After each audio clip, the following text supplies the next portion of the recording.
আসসালামু আলাইকুম।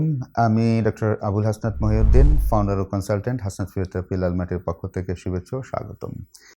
আজকে আমি আপনাদের সামনে উপস্থিত হয়েছি কাইরোপ্র্যাকটিক অ্যাডজাস্টমেন্ট থেরাপি কোন কোন রোগের ক্ষেত্রে দেওয়া হয়ে থাকে। সাধারণত ঘাড়ে ব্যথা, স্পন্ডিলাইটিস, মাথা ঘোরানো, মাথা ব্যথা, মাইগ্রেনের সমস্যা, কোমরে ব্যথা, disc prolapse, sciatica, frozen shoulder, কনুইতে ব্যথা, হাতের কবজিতে ব্যথা, হাঁটুতে ব্যথা, পায়ের গোড়ালিতে ব্যথা সহ অ্যানকোলজিং স্পন্ডিলাইটিসের ক্ষেত্রে কাইরোপ্র্যাকটিক অ্যাডজাস্টমেন্ট থেরাপি করানো হয়ে থাকে। এছাড়াও গর্ভাবস্থা এবং সিজারের পরবর্তী অপারেশনের পরে কোমর এবং ঘাড়ে ব্যথার ক্ষেত্রে কাইরোপ্র্যাকটিক অ্যাডজাস্টমেন্ট করানো হয়ে থাকে।